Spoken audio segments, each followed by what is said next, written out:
Zdenek Sipek, number 2 on the Longevity World Cup.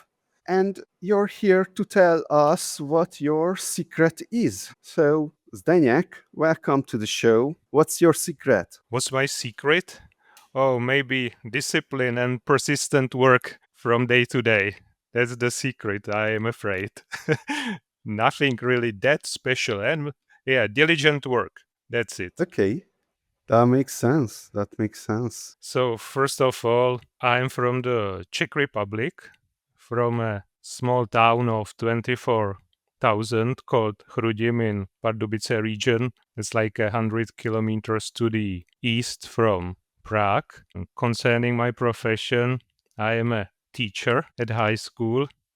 I mostly teach English, but I studied also history and psychology.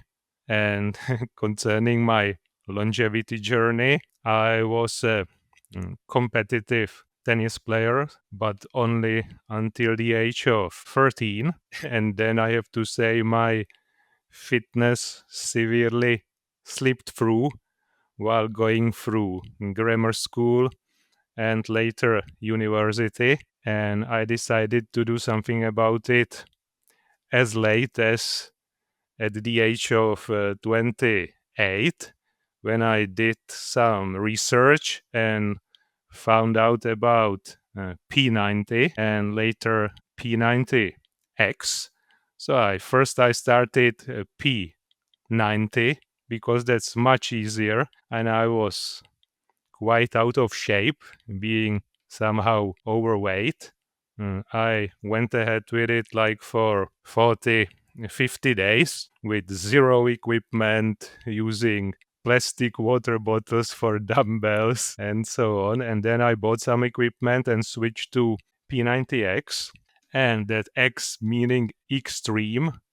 And it is extreme, definitely at the beginning, because, for example, Dave Pascoe mentioned it, going through it many times too, I believe, as I have done so far. So I bought some equipment and went through the first round of 90 days. That's Power 90 Extreme, meaning that it's for 90 days. And there's everything there from fitness, so strength training, plyometrics, cardio, yoga, stretching. So it's great that it learns you everything, all the basic areas of fitness. And I continued with it like for 2-3 years, and then mixing it with other Beachbody fitness routines, meaning video routines, so you can do it at home, like Chelin Extreme, using abs routines, and then especially Insanity, led by Sean T.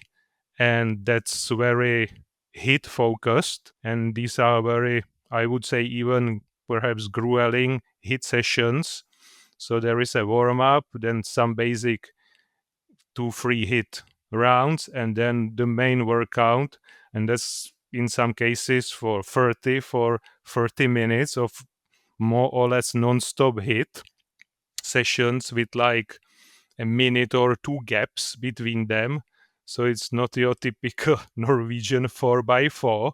It's like 4x12 or 20 in some cases. That helped me a lot. And then after a few years, I was in a solid shape, not like at this time, but in a quite solid shape. And I added running that culminated with like 30, 40, 10-kilometer runs and two half marathons. But the results were just like average. I think that my best 10K was 44 minutes 30 seconds, so nothing exceedingly fast. And then further I also continued with things like yoga for recovery. Then I had some health problems, so the major one being in 2018 a complicated appendectomy, and I had quite a long recovery from it. Tell me, what is that? That's the inflammation of the appendix. Yeah, it was pretty complicated. They weren't able to diagnose it at first, and they had to treat it with antibiotics intravenously for several weeks. And then, after 3 additional months, there was the actual surgery. And then, once again, the recovery. So it was like I was out half a year. So that was my first health crisis. There were also problems in the family with my parents. In the case of father, he was already dead, dying from cancer, and also my mom was diagnosed with cancer at the period, and I finally lost her a year ago. But it helped me a lot to learn about things like supplements, off-label drugs use, and things like that, and also to an extent be wary of relying too much on your doctor's opinions, because they can make serious mistakes, as in my mother's case, because there was a needless immunosuppression probably leading to the cancer, and then a failed surgery. So you have to pick your doctors very wisely and carefully, and ask for 2 3 opinions before deciding a major thing, and always do your own research. And then, while visiting my mom at the hospice during the final year, I definitely realized the critical role of health, because there weren't only old people there, but also people perhaps younger than me, or as young as 30. So that was another, let's say, turning point in my longevity journey. So maybe I will start with zero point 0.4, and hopefully we will see if that's enough for Michael Lustgarten to go with the second place. That's the attitude. In the website, you have the best immune profile, which is calculated from wild blood cells, lymphocytes, and RDV. Why do you think you might have the best immune profile of everyone amongst everyone here? Because once again, in fact, my focus is on many ways cancer. So I focus on inflammation, to return to it. So especially with supplements, for example, curcumin, turmeric, berberine should be anti-inflammatory, boswellia, serrata, even MSM, methylsulfonyl methane, and so on. So all my supplement stock is, let's say, focused on quenching inflammation right away. And concerning this CRP, here doctors are befuddled when I want HSCRP. They don't commonly do it, because the difference is minimal in their opinion, and it hasn't got any clinical value. So the only company I have found so far is here, it's called SynLab, and they should be able to measure it with 0.4 accuracy. So I can do it. And then maybe the national referential labs in Prague, but they also mentioned 0.3. And when confronted with this is not enough, they mentioned some Roche essays, maybe 0.2, 0.15. So that's possibly the best they can do. I think there are, let's say, other points you should focus on, including things like spirituality. That's not mentioned much in the context of longevity. For example, I also study these old texts from Taoism, Buddhism, Hinduism. For example, my favorite ones are Tao Te Ching, of course, Why? or What's that about? that's the idea of the unity of the existence, is crucial here. The concept of Wu Wei, of this going with the flow and not pushing things. So I also like Bhagavad Gita from Hinduism or Avadhuta Gita. So I think this spiritual aspect should be, let's say, more stressed in the longevity field as well. And you should, and we could, let's say, benefit from it, I believe, widely. So do you need a hyperbaric oxygen chamber if you can do pranayama? Isn't it the same, more or less? That might be worth a study, for example. And of course, the positive impacts of meditation. And in general, there is a great book focused on expectation effect and in the widest sense. So maybe the biggest, let's say, longevity leap one can expect is from literally expecting to live long. So I think there is a study that where people who expected to live long and who behaved like being younger lived up to 7 years longer than their peers. So the mindset is critical. So we shouldn't focus just on the body. The focus should be, let's say, equally on the mind, in my opinion, and the spiritual development. And according to these Eastern traditions, that's also what is stressed. So What that's should I do? How can I fix my mindset in order to maximize my longevity? yeah, as I have said, expect to live long or longer. So set a clear goal. I want to live to 100, 120, or further. Then identify with the goal. So you are a longevity What's your athlete. goal? My goal, so let's say around 120 for starters. So we shall see, of course. Yeah. So on the other hand, the saying is the gods laugh when humans make their plans.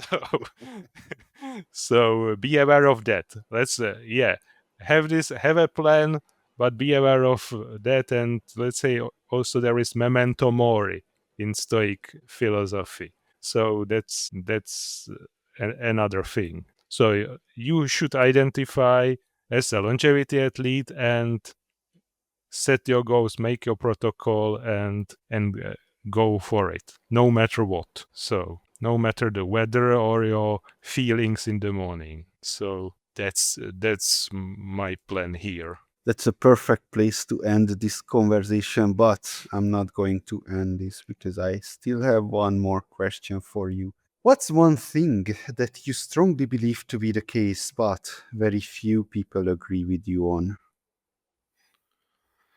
Oh, so that's hard to say. As I have said, I have a different view, for example, of cancer. Most people believe it's caused by genes. I don't believe that. I think it's a metabolic disease combined with possibly microbial burden disease. So Doesn't matter which cancer we are talking about. yeah, there might be some examples. Of course, it's always extremely complex. Everything is complex in the body and in the context of cancer. But I believe most of the cancers are like this, that there are these intracellular pathogens driving the disease. As I have said, your immunity is your primary defense. But if it's caused by pathogens, then people should add things like antimicrobial things, antiviral things, and even more so, according to Linton, antifungal things into the protocol, because the main culprit, in his opinions, are in fact intracellular fungi led by Candida albicans and Aspergillus. So this is often like a forgotten area, especially in, like, for average doctor, fungal pathogens are really not in the crosshair or cross sites. So you should also, let's say, focus on that with some antifungal things like oregano, garlic, and so on and so on. All, and then, of course, if you are really confronted with fungi in your environment, or you are, you have like fungal antibodies in you, then you should go aggressively for it with, let's say, antifungal therapies, including azoles like fluconazole, or even better for cancer, possibly itraconazole even. So despite the possible side effects, to eliminate it. And of course, people should avoid molds and focus on the clean air in their environment and homes. I think that's another area which is underestimated, the cleanliness of the environment in general. No, not sterility, but the cleanness, to have clean air, to be surrounded by nature, if possible, to visit green spaces, at least parks, if not forests. And I would also stress that another thing, most people agree that it's great to use cars. I don't subscribe to that. I don't have a car. I have a driver's license, but I don't use it. I walk everywhere because, fortunately, here everything is in a walking distance. Gyms, let's say street workouts, a stadium, libraries, everything, even my job. So I walk everywhere. So it's like 10 to 12,000 steps a day easily. So I avoid using cars. So that's another thing. Is there anyone who's doing these crazy things with you in your immediate environment, or you're all alone? I am not completely all alone. I live alone, but as I have said, I have lunch with my girlfriends, hopefully within with my girlfriend within an hour or two. So she does some of these things with me, of course. So her regimen is perhaps not so strict as mine, but of course it's much more intense than You're working it's on her. it's usual. And yeah, well, she's not that keen on, let's say, measuring or even sending biomarkers, but I think her results would be great too. Maybe not so great as mine, but great nonetheless. So she does it with me partially, and also to an extent my sister, but she has a corporate job, so she doesn't have that much time as me. I am not completely alone in this. Uh-huh.